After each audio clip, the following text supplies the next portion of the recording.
Welcome to the Horror Next Door. This is all the horror films we watched in November 2021. Let's just get right to it. There's Someone Inside Your House, which we watched on Netflix. I enjoyed the beginning of this film. I thought it had a really cool opening. I thought that was really cool, but the rest of the movie went downhill really fast. I didn't care for pretty much anything after that. The killer wearing people's faces and everything on the 3D printer and whatever, that was cool, neat idea, but just overall the movie was pretty dumb. I didn't really care for it, so I wouldn't recommend it. Yes, there's someone inside your house, but only in that first scene, which is the best part of the whole movie, and then it's all downhill from there. I definitely don't recommend this movie. It was clearly trying to utilize aspects of Scream that were popular. At times, I guess it kind of sort of worked, but for the most part, it was pretty grating and annoying, and because I didn't care about any of the characters whatsoever, it was a bit of a slog to get through. Do not recommend. Bloody Murder from the year 2000, which we watched on one of our crappy horror movie DVD packs. I actually really enjoyed this movie. I think when it first started, I kind of dismissed it thinking, wow, this is ridiculous, because it really is ridiculous. The way it looks, the acting, the storyline is a direct ripoff of Friday the 13th, like everything about it. I would recommend watching this because it's really fun. It's one of those so bad it's good kind of things. I couldn't really give it a super high rating because it is, what it is. But yes, I would recommend it. I actually seen this movie a long time ago. I rented it from the video store just based on the cover. Obviously, being a Friday the 13th fan, I saw this movie and I said, what is this guy with a chainsaw? And he's wearing the hockey mask that's on the poster for Friday the 13th Part 5. That's not even in the, Friday the 13th Part 5 movie. It's just that white hockey mask. And I rented it, and I remember it being really bad. And we got this crappy pack pretty much solely because it had Bloody Murder 1 and 2. So wanted to watch it again. Never seen the second one. This movie is definitely not good, but a pretty fun time watching it, though. I would recommend this movie if you're just in for a fun time. Bloody Murder 2. Closing Camp from 2003 on our crappy horror movie pack. My biggest gripe with this film is the fact that the cover shows him wearing the same hockey mask from the first film. However, in the movie, he's wearing like an old school Joey Jordison or Buckethead type mask, and it looks really ridiculous because he's got like this black thing on covering the rest of his head so you don't know who it is. And he's wearing this blank white. It just looks so dumb. I don't know if they were getting sued or something and they couldn't use the mask in the movie, but they had a picture that they could use for the cover, but whatever. This movie is terrible. The first one is award-winning compared to this one, so I would not recommend this. Evil Dead 2, this is effing not, because it's pretty much the exact same movie as Bloody Murder, a la Evil Dead and Evil Dead 2, with slight differences. This is basically just a way worse version of the first Bloody Murder, whereas obviously Evil Dead 2 is just as good, if not a bit of an improvement because they had more of a budget. Again, we don't know if maybe they were getting in trouble because, as we mentioned before, the F-13 ripoff was real, but this one is certainly not worth watching, and I do not recommend it either. You know you're in trouble when the best thing you've talked about so far is Bloody Murder. Next we have Escape Room Tournament of Champions from 2021. Psycho rented this on disc from Netflix. We actually talked about this in one of our trailers we're most excited for videos because we enjoyed the first one so much. The first one was one of those things where you watch the trailer and you're just like, wow, that looks ridiculous, but then it ended up being really amazing with cool set design, a pretty decent cast, a few of whom you care about. I think one of the things the first one had going for it was like, okay, I can't stand this person, I kind of want to see them fail, and this is my favorite person, and oh wow, what happened to that person? Whereas this movie is the complete opposite. You don't get to know anyone. If you had never seen the first movie, you wouldn't give a crap about the two returning characters. No one is likable in my opinion, which was something that I believe I mentioned I feared when we watched the trailer. The set design in the original one was one of my favorite things, and the fact that a lot of the stuff they did were real sets, and this, it just seemed like almost literally everything was CGI, some of which looked like crap. Yeah, I could go into more detail, but we don't have time for that, so I'll just say I do not recommend this movie.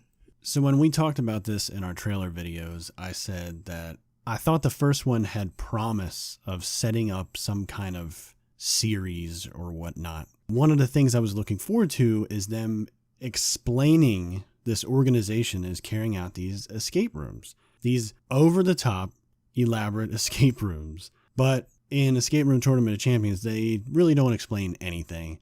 Nothing's explained. Who's behind all this? We don't know. Where are they getting all this money? We don't find out. Seriously, and like it's even worse this time, kind of, because everything is even more ridiculous and outlandish. The whole scene with the acid rain, like what? It reminded me of whatever Resident Evil it is, where they're out in the city and the executioners are after them, and you're just like, why would they go to all the trouble to make this ridiculously elaborate, insane sim? But at least in the Resident Evil series, you know that it's Umbrella Corporation and they're shady fucks. And this one, Right. You don't know anything. Who are these people? Seriously. After this was over, I was thinking a little bit of like Squid Game. Like, at least you know there's these rich assholes paying money to watch this stuff. Escape room? Who knows? They don't explain anything. I also think, I'm going to go off on a little bit of a tangent here. I also think the Tournament of Champions concept was done way too early. They should have did a couple of movies, different characters each movie, and then like by the third or fourth one or something, then you bring everybody back and you say Tournament of Champions, and it's everybody from the other movies. Yeah, and then maybe you'd actually give a crap about some people. Yeah, it's Tournament of Champions, and apparently all these people have won an escape room thing before, and we don't know who they are because we've never seen them. Anyway, I would not recommend this movie. I would recommend the first movie. There's so much more I could say. I'm just going to stop. Junior from 2002, which we watched on our Crappy Pack, which apparently is also known as Engine Trouble. Do not watch this movie. I do not recommend it. Yeah, practically nothing happens. Just so you get a little taste of what we're talking about when we say don't watch this, a little example would be there is a scene that feels 25 minutes long. Not sure if that's an accurate number, but it just feels really long because it's literally nothing but a girl sitting in a car and there's close-ups of her and someone's outside the vehicle off camera shaking the car around, and then they cut to outside the car and the killer is just sort of there, either jumping around the car or doing weird ninja moves. Nothing happens. It's just her screaming and crying, and it's really annoying. Yeah, just no recommendation here. A Nightmare on Elm Street 4, The Dream Master from 1988. If you've been watching our channel long enough to know what a Freddy fan I am, then you already know that I 1,000 million billion trillion % recommend this movie. I recommend all the Nightmare on Elm Street movies except the remake. But this is definitely one of the most memorable. I know it's one that I would always ask to watch the most when I was a little kid, because I'm thinking of, the death scenes, and I'm thinking of Wanna Suck Face and the Roach Motel and all those goodies. So please seek this out if you haven't seen it. It's so much fun. It's so creative. There's lots of likable characters. Freddy is a badass MF. I love him. Yes, I definitely recommend this film as well. I think this is probably the Nightmare on Elm Street film that I watched the most as a child as well. Probably this and the third one. I don't know. This movie's just awesome. The junkyard scene and the cockroach scene were my favorite scenes as a kid. You got Robert Englund, classic Freddy. Oh, and the soul pizza. Ooh, yuck. Soul pizza.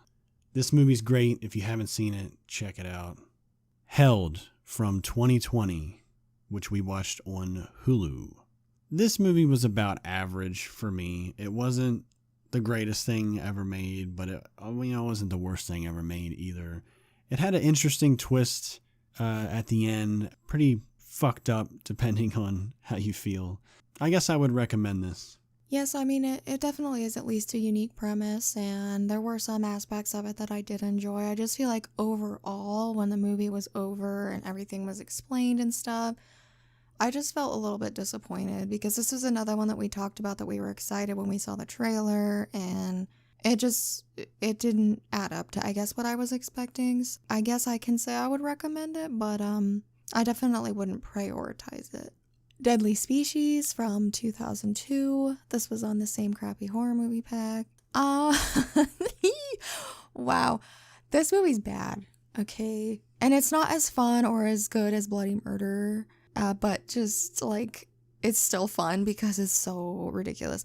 The dialogue is insane.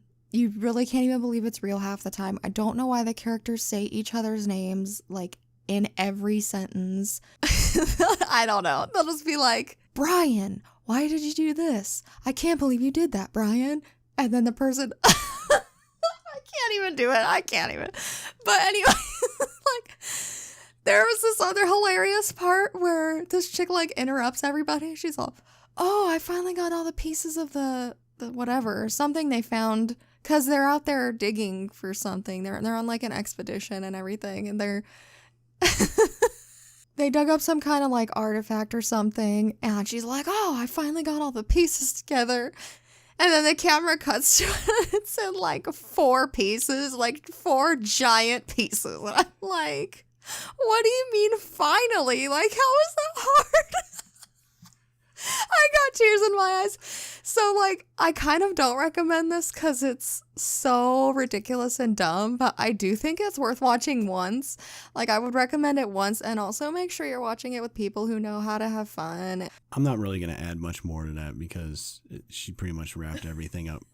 But I will add one thing. There was a shot in this movie where they're going to some place that's supposed to be like the door to the tribe that used to be there or some crap. It's supposed to be like some sacred place or something like that. And in the corner of the frame, in the background in the woods, is like some crew member in a white shirt just like hanging out. Yeah, and I was like, who's this dude back here? Baseball cap and jeans and stuff. Just hanging out.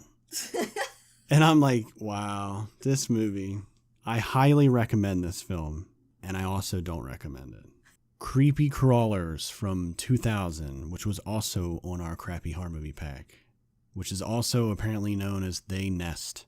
This movie was actually pretty fucking cool. I think this film and Bloody Murder were probably the best films of the 8 that were on our crappy pack. You know, for something that, you know, is about a bunch of bugs and cockroaches and stuff. It was really well done, and it was really well made. It seemed to have at least a decent budget or something, because there was some CGI, but the CGI didn't look like garbage. I mean, I've seen Escape Room Tournament of Champions with shittier CGI. This actually was pretty cool. Apparently this was a TV film. I don't know what channel this was on, but I thought it was really cool. I highly recommend this. I actually think you should go check this one out. Yeah, this movie actually had a largely decent cast as well, which can't be said for any of the other movies on this pack. Dean Stockwell was the sheriff, and John Savage, who was Lydecker on Dark Angel, that's what I knew him from, was also in here. Most of the acting was pretty good compared to the other crappy horror movie packs as well. And as Psycho was saying, like, the effects, the bugs, just everything. I mean, it was creepy crawly for sure. I think they did a good job. And this was definitely one of the most fun movies we watched out of these 8. So I would recommend it. Don't Breathe 2 from 2021, which Psycho rented on disc from Netflix. Well, as soon as I heard they were even making a sequel to this, I was a little bit confused because I just really didn't understand the point. When I saw the trailer, I understood the point even less. After having actually watched the movie, I still don't get the point. Yeah, really, they just tried to make, not so great guy into like a hero, which is always super awkward. It's hard to root for someone if you've seen the first movie and you know the kinds of things he did to people, so that was a really big hurdle to try to get over. And then in addition to that, wasn't super invested in any of this, and I didn't feel the same tension that I felt in the first one, so I don't really recommend it. Yet another movie to add to the why do you need to make a sequel list. I guess my biggest gripe with this movie is the first half of the movie is pretty much a ripoff of the first movie, and then the second half of the movie is a little anticlimactic, in my opinion. What should have been him going and saving this girl and doing some crazy shit and being John Rambo or some shit, it turns into boom, boom, boom, it's over. I'm like, what? That was it? Okay. I don't think this movie should have ever been made. If they were so compelled to do a sequel to Don't Breathe, I think it should have followed the character from the first movie and the blind man going after her and trying to track her down or some shit. I think that would have been way more interesting than what they came up with. I also think that they should have just not done anything. I do not recommend this. Sorry. Children of the Living Dead from 2001, which is also on the Crappy Horror Movie Pack. This would probably be the worst film on the Crappy Horror Movie Pack. I have no idea why Tom Savini is in this movie. All of his lines are 80-yard, and half the time his lines are being spoken and his mouth isn't even opening. That was interesting. Apparently this movie was supposed to be a direct sequel of Night of the Living Dead and failed miserably. I do not recommend this movie at all. This movie is definitely atrocious. It's clearly made by people that just didn't know what they were doing, and it felt like they were trying to just churn and burn through it and get it out. Is that why almost every single line of dialogue in the entire thing is ADR? I don't know. What I do know is I don't recommend it. Wow, this was a rough month. Next up, we have Bingo Hell from 2021. We watched this on Amazon Prime. I mean, I didn't even know this movie existed. And Psycho showed me the trailer shortly before we watched it, and I just kind of thought, okay. But I also thought it might be fun in the silly way, and it wasn't fun at all. I don't know if I am just not the audience for this, but the only thing I liked was Richard Brake and the role that he was cast in, because he was very well suited to that. I don't really have anything positive to say about it. I don't feel like it ever made me laugh or like care about any of the characters really. A lot of stuff wasn't explained. I don't understand the gooey stuff that's everywhere, and I just don't recommend it. So last year, Blumhouse released 4 films on Amazon Prime, and it was called Welcome to the Blumhouse or whatever. And I think we watched 2 of them. We still have not gotten around to watching the other 2. So this year they did it again. They released four more movies, and of the 4, watching all 4 of the trailers, I thought that this one was the best looking one of the bunch. And then we watched it, and it was pretty bad. If this was as bad as it turned out, I can't imagine what the other 3 are like. Not even Richard Brake could save this movie. Do not recommend. Nightmare on Elm Street from 2010. And I embarrassingly own this on DVD.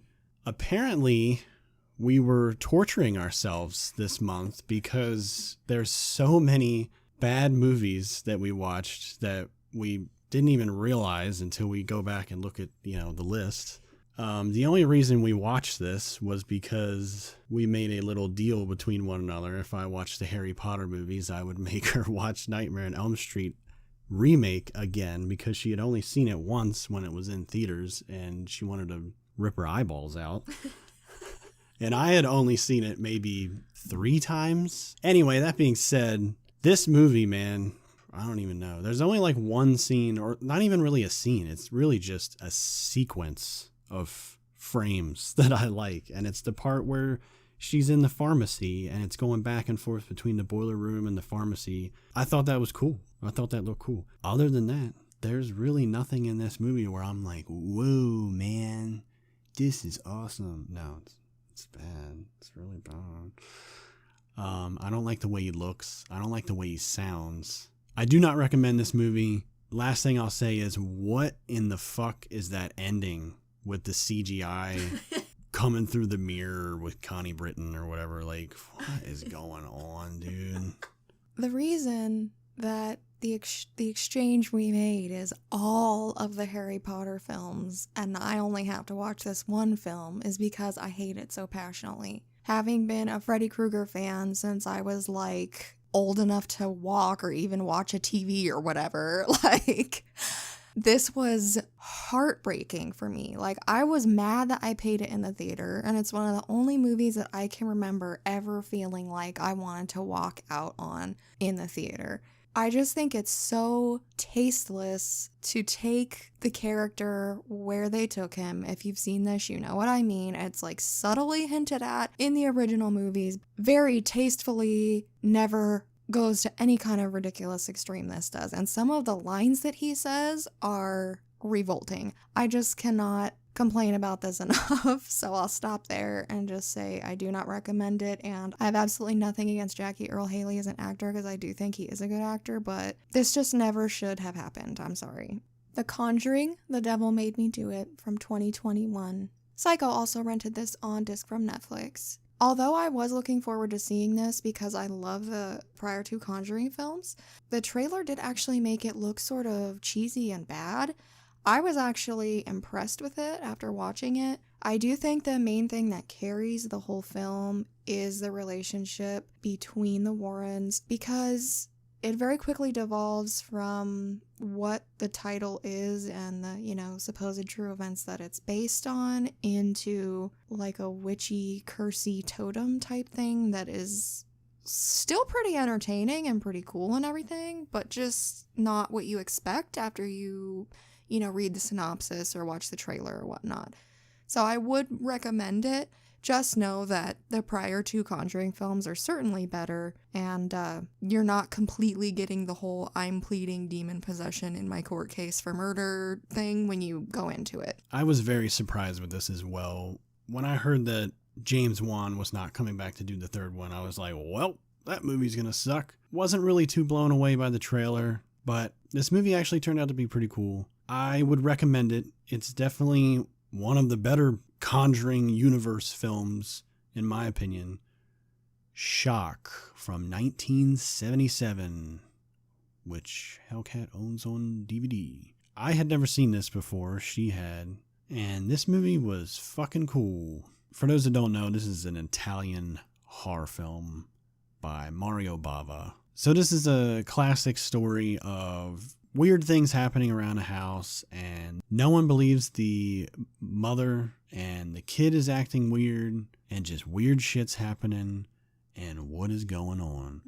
And at the end of the movie, there's some revelations and things, and it's really fucked up, but really cool. I would recommend this movie 1,000%. The way that the child is behaving in this film is disturbing on multiple levels. I just want to throw a quick little, trigger warning type thing out there that it might make some people uncomfortable because some of the things that he says or does to his mom are, like, icky. I don't want to say any certain words, but I think you might know what I'm talking about. But aside from that, there's a lot of crazy imagery in this. I think Daria as the lead does some really amazing, awesome acting. You can tell that it probably took a lot of energy and stuff to act out some of these things, and that kid is freaky, and there's just so many cool things to see in this movie. I definitely recommend it. One of the biggest reasons being, I rented this movie from Netflix a long time ago, like a few years back or something, just because I like Italian horror films and I was just trying to see some that I hadn't seen before. I think maybe I was looking through Daria's filmography and found this one or something, but there's a really iconic scene in here that I've seen before as like GIFs or clips or whatever on social media and things, where the child is running towards her down the hallway and then bam, just like very suddenly morphs into a full-grown man, like right in front of the camera. And it's super startling. It's fitting of the title Shock, but it's been recreated so many stinking times in so many movies. And this is where they got it from. So I recommend it so you can see that, if nothing else. But I do think that the entire movie is awesome and worth watching. Joshua from 2006, which I rented on disc from Netflix. This is a movie that's been on a few "these are the most disturbing horror movies ever" lists, and it was on my Netflix queue for so fracking long. I finally just said, I'm moving this to the top because it has a weight on it, and if you still get discs from Netflix, you know that means they probably have like 1 or 2 copies, and you might never see it if you don't get it now. So that was basically my main motivation for renting it. I think that although I did not give it a higher rating, a part of me can see how this could have been good. I feel like there were some really original and totally screwed up concepts and ideas here, and that if this had been made with a bigger budget and some, not to insult the actors, and some of them are fine, but some better actors, that like it really could have been something. Very, very touchy subject matter here that I can't go into because it will completely spoil everything, but there's more than one twist, which I also appreciated. I guess I could recommend it if you are able to tolerate very low budget and some kind of cringy acting and maybe a plot that drags a little bit at times, because getting towards the end where all the crazy stuff really happens kind of makes it worth it. But I also definitely wouldn't prioritize seeing this, and I would not recommend it if you cannot tolerate I don't even know what to say because I don't want to spoil anything, but let me just say that from the age of like infancy, some things are happening to a child, and it's disturbing. So I do not recommend this movie. I just wasn't as invested in this as Hellcat was, so I can't recommend it. hey, horror fans, thanks so much for watching. We really appreciate it. Leave us a comment with any awesome spoopy movies that you watched during the month of October that you think we should check out, or let us know if there was something in here that you really like. Until next time.